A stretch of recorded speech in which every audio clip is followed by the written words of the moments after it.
Hi నమస్తే, welcome to my channel.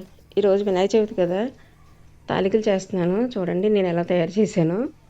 ముందు ఒక గ్లాసు తీసుకొని 3 పావులు బియ్యం పిండి తీసుకొని దానిలోని ఒక స్పూను మెత్తని బెల్లం తీసుకొని చిటికెడు ఉప్పు తీసుకొని వేడి నీళ్ళతో అలా ముద్దలా కలిపి పెట్టుకున్నాను. 5 నిమిషాలు పక్కన పెట్టుకున్న తర్వాత మళ్ళీ ఇలాగ చేతికి నెయ్యి రాసుకొని ఇలా తాలికలు చేసి పక్కన పెట్టుకున్నా.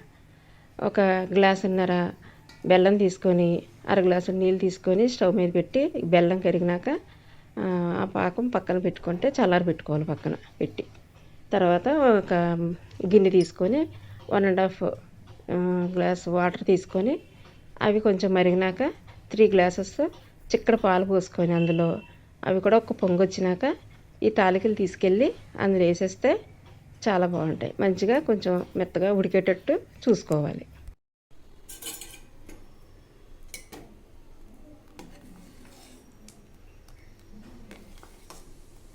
పాల తాలికలు చేసిన తాలికలు పాలల్లో వేసేసాను. చక్కగా ఉడికినాయండి. మంచిగా ఉడికినాక స్టవ్ ఆఫ్ చేసేసుకోవాలి.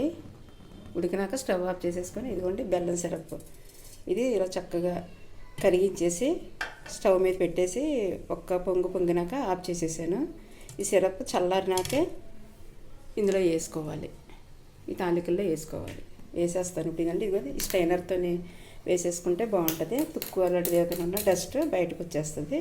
అట్లా వేసుకోవాలి. తర్వాత ఇదిగోండి డ్రై ఫ్రూట్స్ నెయ్యి కూడా వేసేసాను. డ్రై ఫ్రూట్స్ వేసేసుకొని ఇలాచీ కూడా వేసాను చూడండి. అందులో చక్కగా డ్రై ఫ్రూట్స్ కూడా వేయించేసుకొని వేసుకుంటే వేడివేడి పాల తాలికలు ఎంతో ఇష్టమైన విఘ్నేశ్వరుడికి తయారు చేసిన పాల తాలికలు అండి. చూడండి ఎంత బాగున్నాయో. అంతా అయినాక చూపిస్తాను నేను మళ్ళీని. బెల్లం సిరప్ కూడా వేసేసాను. స్టవ్ ఆఫ్ చేసేసి బెల్లం సిరప్ వేసేసానండి. ఇలా కొంచెం లూజ్గా ఉంటేనే బాగుంటుంది. ఇది మళ్ళీ చిక్కబడిపోద్ది బాగా. ఇట్లా ఉండగానే ఆఫ్ చేసేసుకోవాలి. ఇదిగోండి డ్రై ఫ్రూట్స్ వేయించుతున్నాను. ఇవి వేగినాక చక్కగా ఇందులో వేసేసుకోవడమే. అంతే అండి.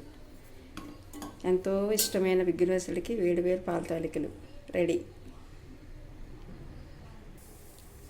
వేయించుకున్న జీడిపప్పులు కిస్మిస్లు కూడా ఇందులో వేసేసానండి. ఒక 5 నిమిషాలు ఇలా సిమ్లో పెట్టుకున్న తర్వాత స్టవ్ ఆఫ్ చేసేసుకోవడం. స్టవ్ ఆఫ్ చేసేసుకొని మూత పెట్టేసుకోవాలి. అంతే. చక్కగా ఉన్నాయి చూడండి. బాగున్నాయి కదా.